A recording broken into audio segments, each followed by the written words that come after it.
Phil from Whitechapel, and you're watching Rock Metal News. Hey guys, this is Ron from YouTube's Rock and Metal News with a Rock and Metal News CD review of the new Whitechapel. The album is called Mark of the Blade. It's out through Metal Blade Records on June the 24th, 2016. The theme of Mark of the Blade is a celebration of Whitechapel being together for 10 years and the fans that support us no matter what, stated Phil Bozeman, the band's vocalist.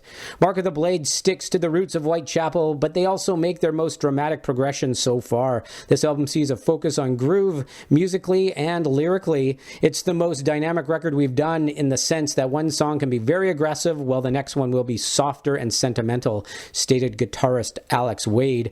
I think it's great that we have opened up our sound to just write and play whatever we think sounds good. If it's soft and has clean singing, who cares as long as it's a good song? I'd rather do that than be closed-minded and stick to only the extreme side of metal. I honestly don't think that we ever had to prove anything to anyone. We do this because we enjoy it, and if people want to listen and support us, that's just a bonus, says Phil. With this record, we knew what we didn't want to do. We wanted to get away from the faster stuff because we burned out on that 260 beats per minute blast beat thing. We've done that. Ultimately, none of us agree with genre pigeonholing, and we're not afraid to write what we want to write, no matter what anyone else thinks. Alex Wade added, nothing was set in concrete when we started writing, and we did not force anything. For example, the idea of including some clean singing was brought up before any songs were written, but it was never really like, okay, we're doing this, until the songs that we planned to have that on were complete, and Phil could say, so I'm clean singing on these, right? At that moment, it felt exciting, and we were exploring musical territory that we hadn't before, and that we were confident in doing so. With Mark of the Blade, the band has now paved the way for their future to open up musically however they choose. This record plainly states, this is who we are, Wade said. We know we have fans that depend on us, just as we depend on them. And this record displays that deep connection. In the end, that's what it's all about. And man, is this album ever great. I really like this. I think it is leaps ahead of Our Endless War. And it appears to me they've gone back to that more groovy, riff-oriented guitar, the more kind of raw sound than the last album with the kind of polished, more, some of the songs there had a lot of gent feel in that. But I really like the direction they have gone in this album, and the way they kind of went back to that nice, raw, heavy riff sound with a lot of groove in it.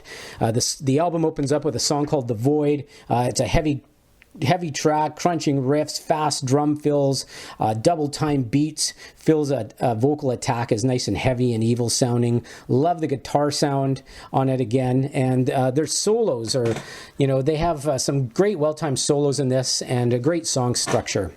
The second song is Mark of the Blade. This one here is a crunchy, groovy riff, and this is probably one they're going to be playing live, one to bang your head to for sure. It's a shorter track, but they really get that riff in your head that you can memorize, and it's a real kind of straightforward riff track. And number 3 is Elitist Ones. This one's another groovy headbanger. Great lyrics in this track. They say this is what we have become, a self-absorbed population of scum. That's kind of a brief introduction to some of the lyrics in that song. Pretty interesting. The track has some breathing room in it, some great vocals, and interesting song structure, and they play well with dynamics in that track. Number 4 is Bring Me Home. This is the track I've been waiting for, with Phil clean singing on it. It opens up with a bass riff and some guitar effects kind of sparsely put in throughout. Nice it adds a lot of atmosphere to it with these guitar effects as the bass riff's going, and then Phil's clean vocals come in, and they're great. Phil, great job on the vocals. I'm surprised, actually, you guys waited so long to do some clean vocals. I thought this track there's a couple of songs on this album with the clean vocals, and they're, two, I think, of the best tracks on the album. And he does scream as well during the song, and they also kind of mix the clean sound with the screams as well, and there's just a nice solo in this track and some quick drum fills to finish it off. But really great track. You can tell this one is definitely sung from the heart. I loved it. And number 5, A Killing Industry is fast. Almost reminds me of a Lamb of God in a way. When you guys hear this track, see if a Lamb of God kind of pops into your head. That kind of popped into my head. Some great vocal effects on this. Nice tempo changes. Really fast song. I really like that song. And number 6, called Brotherhood. This is an instrumental, lots of changes, lots of great guitar, lots of groove changes in it, and even has some piano. So I love when some bands put these instrumentals on, and that was a great one. Number 10 is a song called Venomous, and this is probably one of the favorite tracks on the album for me. I absolutely love this track. This one really moves you. The vocal phrasing is great. I think it's got some of the best vocal phrasing on the album.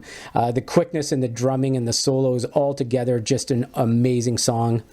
And the album wraps up with Decenium. This one here, oh man, it's got screams in it. It's got clean vocals. They mix the cleans and the screams together. It's the longest song on the album. It's just over 6 minutes, and it has dynamics, nice space. And for some reason, Whitechapel always end their albums off with a great long song, and they have done it again. I really like this one, and their song structure again is very interesting in this. So good job on this album, Whitechapel. I thought that you guys definitely progressed. You've opened yourself up for more, for more type of music like this for the future. And I love the sound that you guys got back to. So pick up the new Whitechapel Mark of the Blade out on June the 24th through Metal Blade. This is Ron from YouTube's Rock and Metal News. Thanks for tuning in.